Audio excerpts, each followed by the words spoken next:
دوستوں امید کرتی ہوں آپ سب خیریت سے ہوں گے، جہاں رہیں خوش رہیں۔ آج کی کہانی گلناب کے نام۔ یہ کہانی ریحان اور گلناب کی محبت کی کہانی ہے۔ ہم لوگ شہر سے نزدیک رہتے تھے، جہاں سے کھیتوں والا علاقہ شروع ہوتا تھا۔ یہیں ریحان کا گھر تھا۔ گھر سے آگے باغ اور پھر کھیت تھے۔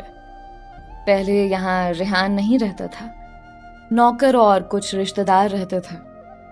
ریحان تو اب کچھ دنوں سے آ کر رہنے لگا تھا۔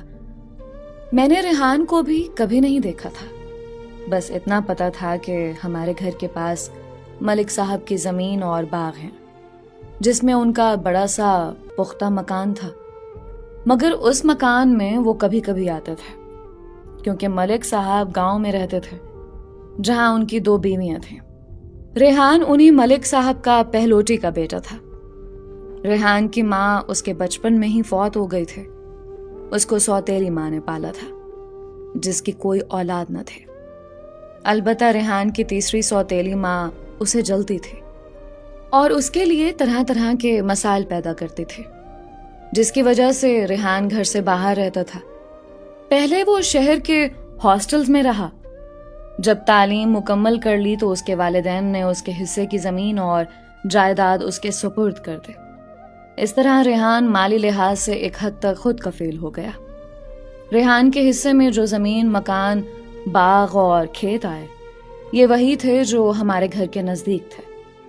ان کی دیکھ بھال کے لیے وہ خود بھی آ کر رہنے لگا۔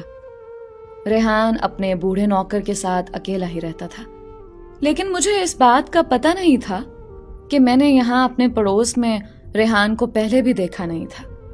البتہ ملک صاحب کو ضرور دیکھا تھا۔ اس دن میں بھی گھر میں اکیلی تھی۔ صرف میرا چھوٹا بھائی فہد میرے ساتھ تھا۔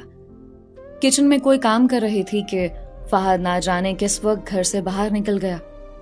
وہ گھر سے نکل کر سیدھا پڑوس میں چلا گیا، کیونکہ باغ کا پھاٹک اکثر کھلا رہتا تھا۔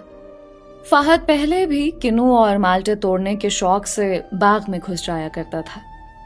اس وقت نوکر وغیرہ ہوتے تو فہد کو پڑوس کا بچہ سمجھ کر کچھ نہیں کہتے تھے، لیکن آج نوکر کے بجائے ملک نے اس کو مالٹے کے درخت پر چڑھتے ہوئے پکڑ لیا۔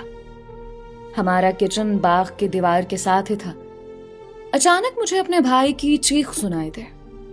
برتن جو میں دھو رہی تھی میرے ہاتھ سے گر گیا۔ میں ننگے پاؤں دوڑتی ہوئی اوپر چھت پر گئی۔ جا کر دیکھا کوئی شخص باغ میں میرے بھائی کو پکڑے بیٹھا تھا۔ اس آدمی کی پیٹھ میری جانب تھی۔ میں سمجھی کہ ملک صاحب کا کوئی رشتہ دار یا مہمان ہے۔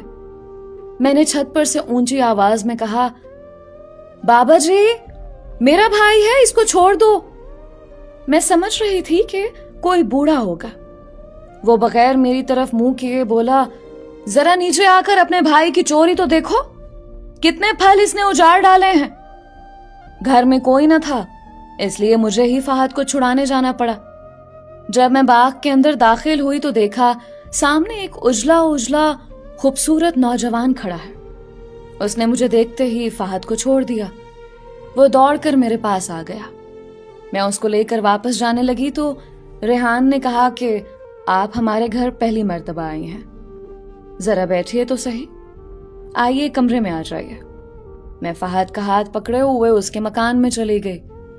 اس کا ڈرائنگ روم بہت خوبصورتی سے سجا ہوا تھا۔ اس نے مجھے صوفے پر بیٹھنے کا اشارہ کیا اور خود کرسی پر بیٹھ گیا۔ میں بہت ڈری ہوئی تھی۔ وہ بولا کہ آپ ڈر رہی ہیں کیا؟ میں نے کہا، جی نہیں، میں ڈر تو نہیں رہی۔ پھر آپ کی آواز کو کیا ہو گیا ہے؟ تبھی اس کا نوکر آ گیا۔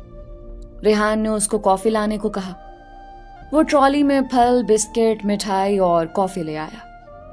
میں اپنی اتنی خاطر مدارت دیکھ کر حیران ہو گئی، کیونکہ میں سمجھ رہی تھی کہ وہ مجھ پر خفا ہوگا، کیونکہ میرے بھائی نے اس کے باغ میں چوری کی تھی اور میں چور کی بہن تھی۔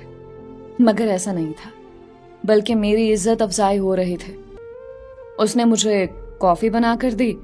کافی پی لینے کے بعد اس نے کہا، آپ جا سکتی ہیں۔ جب میں اس کے کمرے سے اٹھ کر جانے لگی تو میرا پاؤں لڑکھڑایا اور میں گرنے لگے۔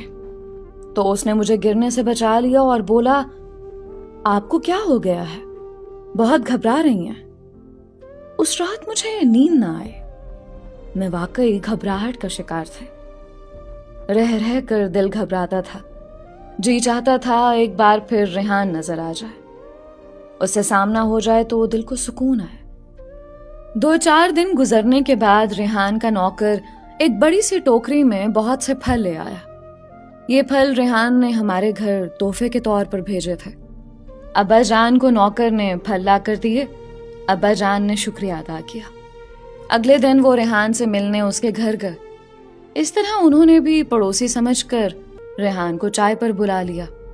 پھر ریحان کا ہمارے یہاں آنا جانا ہو گیا۔ ریحان اور میری ملاقاتیں مختصر ہوتی تھیں، وہ بھی اس وقت جب امی کہیں جاتی اور فہد اسکول گیا ہوتا۔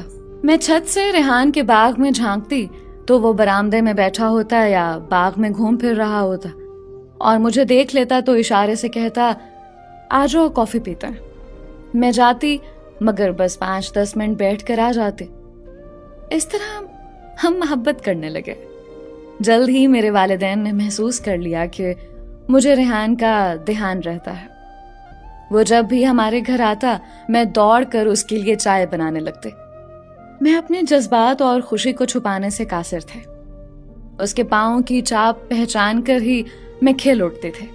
امی نے ابو کو صلاح دی کہ ریحان اچھا لڑکا ہے، کیوں نہ ہم اپنی لڑکی کے لیے اس رشتے کو حاصل کرنے کی کوشش کریں۔ میرے والدین کو کوئی کوشش نہ کرنی پڑے، کیونکہ میں نے ریحان کو بتا دیا کہ والدین اس رشتے پر راضی ہو جائیں گے۔ تم رشتہ مانگو۔ وہ کہنے لگا میں تمہیں پسند کرتا ہوں اور میری آرزو ہے کہ میں تم سے شادی کروں، لیکن میرے بزرگ نہ مانیں گے، کیونکہ ہمارے یہاں جائیداد کی وجہ سے خاندان سے باہر شادیاں نہیں ہوتی۔ اگر تمہارے والدین اس امر پر راضی ہو جائیں کہ میرے بزرگوں کی شمولیت کے بغیر ہی تمہاری شادی مجھ سے کرتے ہیں تو پھر یہ رشتہ ہو سکتا ہے۔ میں نے کہا تم میرے والدین سے رشتہ مانگ کر تو دیکھو، تم خود مختار ہو، میرے والدین کیوں نہ راضی ہوں گے؟ میرے کہنے سے ریحان نے میری امی سے رشتہ مانگ لیا۔ امی نے کہا گلناب کے ابو سے بات کروں گے۔ امی نے ابو سے کہا وہ بغیر بزرگوں کی شمولیت کے میرا رشتہ ریحان سے طے کرنے پر راضی نہ ہوتے تھے، لیکن امی جان نے ابو سے بات منوا لی۔ ابو نے ریحان کو گھر بلایا اور تمام باتیں طے ہو گئیں۔ ریحان نے ابو کے سامنے یہ وعدہ اور اقرار کیا کہ جب تک میرے والدین اس شادی کو تسلیم نہ کر لیں